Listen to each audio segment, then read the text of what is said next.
Genius. Ooh.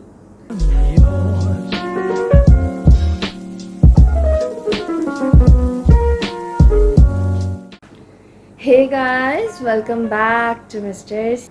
We are here with another video. Last week I posted a video in which I was studying Korean on camera, and many of you guys asked that what are the resources I use to study Korean. So I am here to discuss about all the resources that I use to study Korean. I want this video to be very comprehensive, and I'm going to talk about all the resources I use and the mistakes I made and the difficulties I faced. So without further ado, let's get right into it. At first, I started with Coursera. Many people start with different YouTube channels or anything, but no, I started with Coursera. The first course that I did was First Step Korean. It is free. Coursera courses are usually free if you do not take a certificate. If you want a certificate, then you have to pay extra money for it. Otherwise, all the Coursera courses are free. So I did First Step Korean. They teach you Hangul, some vocabulary, some grammar structures, but not so much of grammar structures, mainly the vocabulary and Hangul. And you practice it. It is a 5 course and you get to know the basics. And according to me, the course was very informative and helpful. So if you want to start with Hangul, then you can go and study in Coursera. You can take up the course. It's free. And after that, now also I'm doing a course at Coursera, that is Learn to Speak Korean. This course is a 6 weeks course, and it teaches you the colloquial terms used to speak in Korean, the different activities and different grammar structures, and also some vocabulary. So that is the second resource. After that, I started learning more Korean because I wanted to revise the lessons and also learn more comprehensive things, because I realized that the course in Coursera is a bit like beginner level, but after that there's nothing more. I searched Coursera, there's only one level 1 of Learn to Speak in Korean. So I searched more internet and I found Talk to Me in Korean and How to Study Korean. These two are very comprehensive websites, very. In the Talk to Me in Korean, it is usually a podcast followed by some notes, lesson notes. So if you want to study from like beginner to like advanced level, and you don't want to do any other courses, just that Talk to Me in Korean, you can do so. So I am at level 2. I completed level 2. Yay! The thing you have to do is you have to listen to the podcast, you have to download the notes, and you have to write it. But writing is very important in language learning. No matter what language you're learning, you should write it. How to Study Korean is mainly a note-based website. That is, they don't give you any audio lessons. They just give the audio for the vocabulary, but not the full podcast kind of a thing. I enjoy the podcast more, so I go to Talk to Me in Korean more. And they also have got many books which one can buy. Of course, I didn't buy. I can't afford broke student.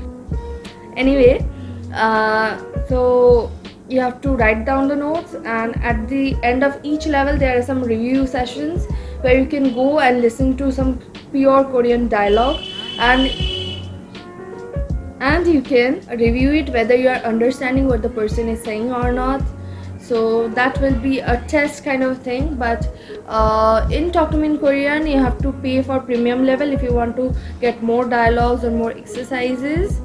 And what I do is, apart from that, I search many books on Google, free PDF books versions. I go and download it. And what I do is I try to translate Korean K-pop songs lyrics. I try to.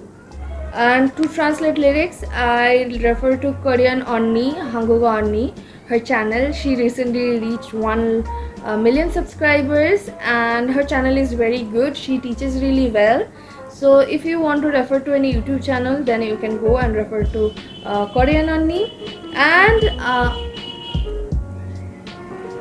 I do not personally prefer Duolingo, because Duolingo is good until a certain level, but you do not get the cultural context of terms, and it's not very comprehensive. It's just words and like not very comprehensive. So, and recently I started something is journaling in Korean. I write what I did in my day. Try to write at least what I did in my day in Korean, complete Korean. Of course, my vocabulary is very limited, so what I write is not very high level. It's like what a nursery child will write, what happened in his or her day, except for the thing is that I'm not a nursery child. But yeah, writing in Korean helps. And also when I see a new word, what I do is I write it on a sticky note or on my notebook or on my whiteboard. I have a whiteboard, and then I try to find its meaning if the meaning is already not there, and then I add it to my vocabulary list. I use a different notebook for just vocabulary, because increasing the vocabulary is also important. I type sentences and words on my phone, so get a Korean keyboard once you learn Hangul and start typing. Korean typing is much more easier than other languages typing. I mean, being a native Bengali person and also knowing Hindi, these two are like hardest to type, and I find it really difficult to type Bengali on my phone. But Korean typing is very easy, so get a keyboard. You can get a Google keyboard. It is very easy to just change the settings in your phone and get a Korean keyboard. That's the main things I do, and one of the most important thing is practice. Don't stop practicing. Don't stop practicing.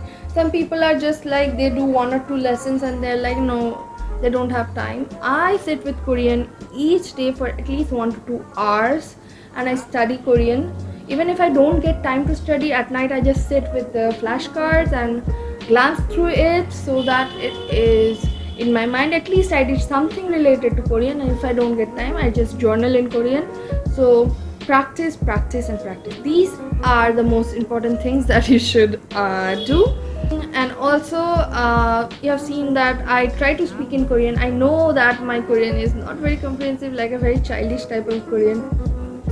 Many people are very embarrassed and ashamed to talk in Korean or in a language that they're learning, because they do not know enough. But the thing is, you will never know enough unless you practice. So go on practicing speaking. I speak to the camera, like when I make videos of how studying Korean, I try to speak in Korean. Of course, that's not very good. I make mistakes. I know that. And if you have any doubt regarding any resources, I am going to list down all the resources down in the description box below. So go check out the description box. So that's it. So subscribe, hit the like button, comment down below. Check out the description box where I have mentioned all the resources. And for more such content, subscribe to Miss Darcy. Okay, bye.